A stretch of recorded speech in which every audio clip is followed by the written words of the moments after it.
Selamat pagi Glenda dan sahabat Mirai Aset. Yes, hari ini saya akan membawakan makro tracker untuk rupiah dan cadangan devisa Indonesia. Next.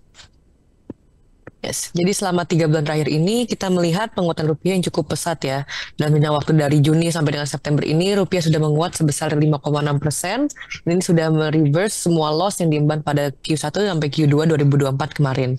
Dan pada hari Jumat kemarin, rupiah ditutup pada 15.378, yaitu merupakan level terkuatnya di tahun 2024. Dengan melemahnya US dollars, selain dari rupiah, mata uang asing lainnya seperti Malaysian Ringgit dan Thailand Baht juga menikmati penguatan signifikan pada bulan Agustus kemarin.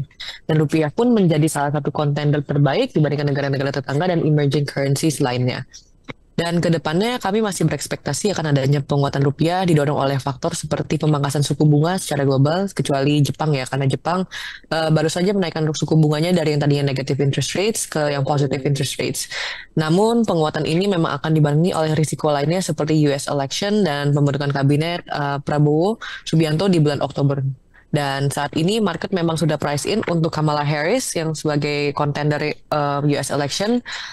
Dan jika tidak sesuai dengan ekspektasi, maka rupiah akan mengalami volatilitas yang lebih lanjut.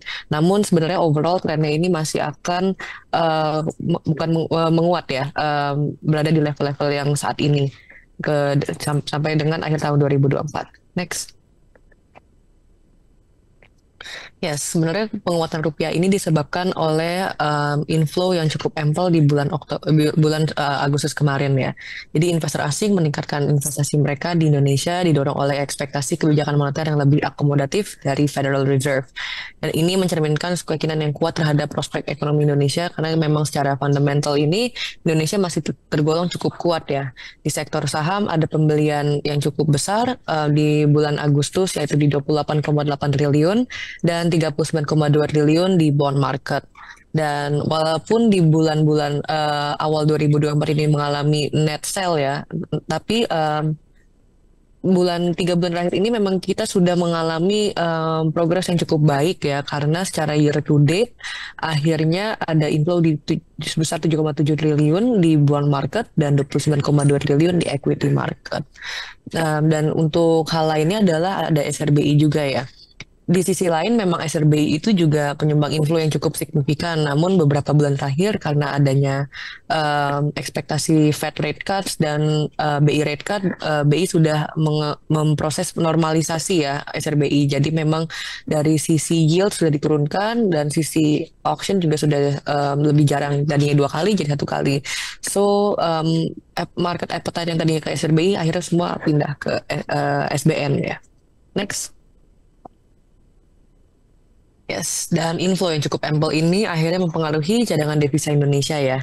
Jadi cadangan devisa Indonesia ini mencapai rekor tertinggi di bulan Agustus lalu. Jadi naiknya itu ke angka 150,2 billion yaitu all time high selama 25 tahun.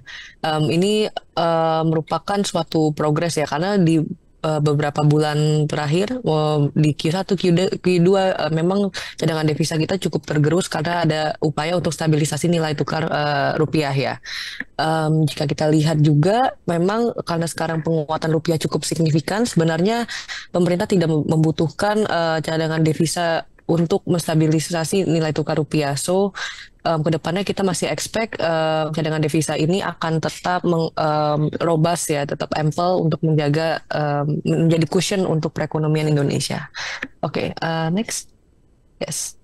Sekian presentasi dari saya. Terima kasih. Kembali lagi ke Glenda.